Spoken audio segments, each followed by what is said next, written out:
Hello everyone, मेरा नाम है धीरेन और आज के एपिसोड में मैं बताने वाला हूँ कि कैसे आप इस्तांबुल घूम सकते हैं, वो भी बजट में।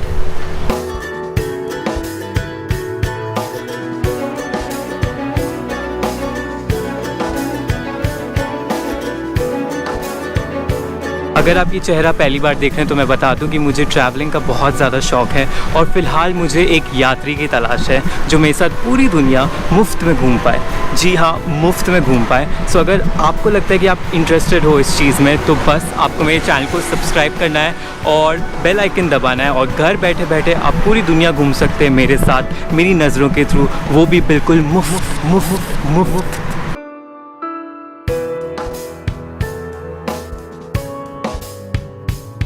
तो अब जो आपने लाल बटन दबा दिया है तो चलिए वीडियो शुरू करते हैं।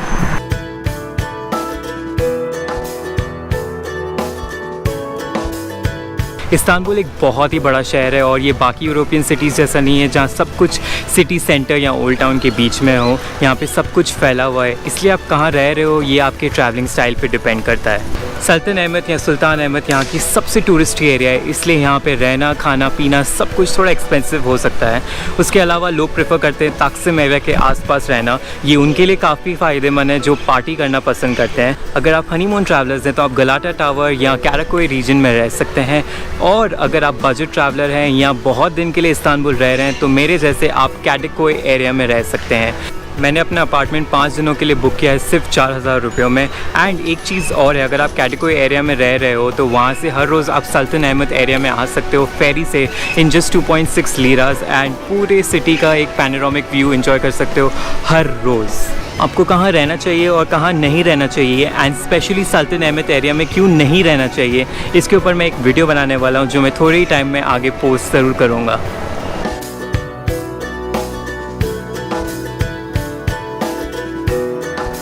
अब इस्तांबुल आके आपका सबसे पहला खर्चा होने वाला है होटल ट्रांसफ़र, और होटल पहुंचने के 2 तरीके हैं। एक, आप टैक्सी ले लें, और टैक्सी के भी 2 तरीके हैं। पहला, आप डायरेक्टली एयरपोर्ट के बाहर निकले और टैक्सी ले लें, जो कि हो सकता है कि आप स्कैम में फंस जाएं। एंड दूसरा तरीका है कि आप बी टैक्सी ऐप डाउनलोड कर लें। बी टैक्सी ऐप बेसिकली यहाँ का ओला या ऊबर है।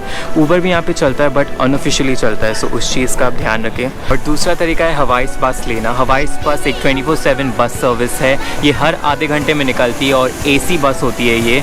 इसकी टोटल 16 लाइन्स हैं, तो आप इमेजिन कर सकते हो कि ये हर जगह जाती होगी। सो आप एक बार चेक कर लें कि आपके होटल के आसपास है तो आप ये हवाई बस ले सकते हैं। मैक्सिमम 20 लीरास लगते हैं, और इसके पे करने के 2 तरीके हैं। या तो आप वीज़ा या मास्टर कार्ड से पे कर सकते हो, या तो आप इस्तांबुल के मेट्रो कार्ड से पे कर सकते हो, जिसके बारे में मैं आपको थोड़ी देर में बताऊँगा।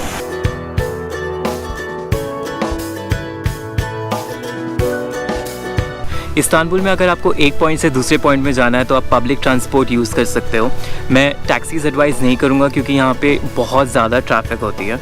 फॉर एग्ज़ाम्पल, अगर आप सुल्तान अहमद एरिया से ताकसिम एरिया में कहीं जाना चाहते हो तो कम से कम 20 से 25 लीरा लगेंगे, एंड प्लस बहुत ज़्यादा टाइम लगेगा। वही अगर आप पब्लिक ट्रांसपोर्ट यूज़ कर रहे हो तो मैक्सिमम 5 लीरा लगेगा। ये इस्तांबुल कार्ड 6 लीरास का आता है, एंड आप ये किसी में भी यूज़ कर सकते हो, चाहे फिर वो बसेस हो, ट्रैम्स हो, फर्निकुलर्स हो, फेरीज़ हो या मेट्रोज़ हो। एंड इनफैक्ट आप यहाँ की टैक्सीज़ में भी ये यूज़ कर सकते हो। आई टैक्सी मार्क जिसमें भी होगा आप उसमें ये कार्ड यूज़ कर सकते हो। प्लस आप बीचेस में एंट्रीज़ के लिए यूज़ कर सकते हो ये, एंड यहाँ की लोकल पब्लिक वॉशरूम्स में भी आप यूज़ कर सकते हो। सो ये कार्ड काफ़ी ज़्यादा हैंडी है। 6 लीरास का टॉपअप है जैसे मैंने कहा, एंड पहले जर्नी में 3.6 लीरास लगते हैं, एंड दूसरी जर्नी में एक डिस्काउंटेड प्राइस होता है आई थिंक जिसमें 1.8 लीरास लगता है। तो ये बहुत ज़्यादा फ़ायदेमंद होगा, आप चाहे 1 दिन के लिए आ रहे हो या 5 दिन के लिए आ रहे हो, ये कार्ड लेना ज़रूरी है। एंड जैसे कि मैंने पहले कहा था कि ये हवाई में भी चलता है जो एयरपोर्ट ट्रांसफ़र होता है, so it's very good I think.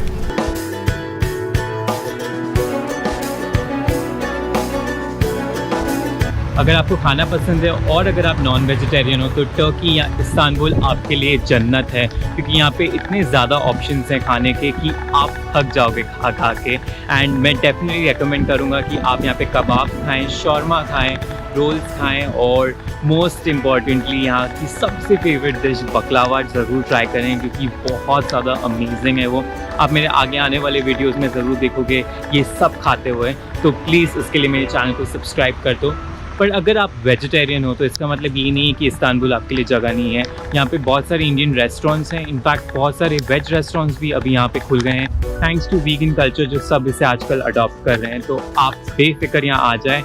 हालांकि पूरे टर्की में मैं गारंटी नहीं दे सकता कि वेज ऑप्शन ज़्यादा हैं या नहीं, पर इस्तांबुल में स्पेसिफिकली बहुत सारे वेज ऑप्शंस आपको मिल जाएंगे। सो बिना किसी टेंशन के आप आ सकते हो।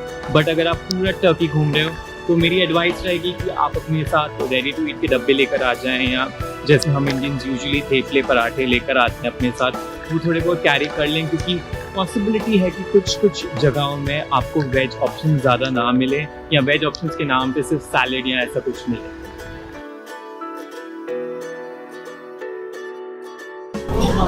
और मैंने अपने लिए ऑर्डर किया है यहाँ पे द फेमस टर्किश चाय। मुझे पता नहीं कि फ़र्क क्या है, क्योंकि मुझे तो सेम ही टेस्ट कर रही है, but I am pretty sure कि कुछ अलग तो होगा। मुझे चाय की इतनी नॉलेज नहीं है, इसलिए आई एम अज्यूमिंग कि कुछ अलग होगा, but this test really good. इसके साथ मैंने ऑर्डर किया है फलाफल या शॉर्मा। यहाँ पे हर जगह मिल जाता है, हर दूसरी गली में आपको मिल जाएगा ये शॉर्मा। इसमें चिकन है, लेटस है, अनियन है, टमाटोज हैं, कैरेट है, पिकल्स भी है। इतना ज़्यादा स्पाइसी नहीं है ये, पर एंड टेस्ट के हिसाब से डिसेंट है। इतना वाव नहीं है, बट इतना बुरा भी नहीं है।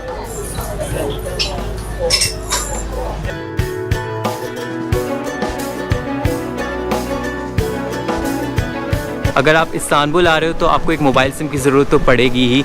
एंड यहाँ पे 3 मेजर टेलीकॉम कंपनीज़ हैं। एक है तुर्कसेल, जिसका कवरेज सबसे ज़्यादा स्ट्रॉन्ग है एंड वो आता है 250 लीरा का फॉर 1 मंथ। दूसरा है वोडाफोन, जिसका प्राइस है 150 to 200 लीरास के बीच में। एंड तीसरा है तुर्क टेलीकॉम, जिसका प्राइस है 100 लीरास। तो आप अपने बजट के हिसाब से कोई भी ले सकते हैं। एंड इसका कवरेज कितना स्ट्रॉन्ग है ये उसी ऑर्डर में है।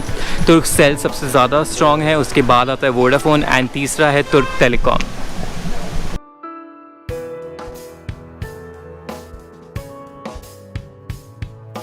अगर आपको करेंसी एक्सचेंज करना हो तो कुवैत बैंक सबसे कम्पेटिटिव एक्सचेंज रेट देता है। द ओनली कैच इज़ कि आपको कम से कम 1000 लीरास का एक्सचेंज कराना होगा, वरना वो नहीं करते हैं। अगर आपको उससे कम पैसों का एक्सचेंज कराना है तो आप कहीं से भी करा सकते हो। टर्की में बहुत सारे एक्सचेंज रेट स्टोर्स हैं। तो ओनली थिंग इसका आपको थोड़ा रिसर्च करना पड़ेगा कि आपके एरिया में सबसे बेस्ट रेट्स कौन दे रहा है। थोड़ा घूमना फिरना पड़ेगा, बस वही है, क्योंकि हर एक स्टोर का अपना अपना एक्सचेंज रेट होता है। एंड ऑब्वियसली अगर आप एयरपोर्ट से एक्सचेंज कर रहे हो तो बहुत तगड़ी कमीशन फ़ीस लगेगी उसकी। सो इट्स ऑलवेज बेटर कि लिमिटेड पैसे ही आप एक्सचेंज कराएं एयरपोर्ट से, एंड बाकी के आप या तो कुवैत बैंक से कराएं या आसपास के स्टोर से करें।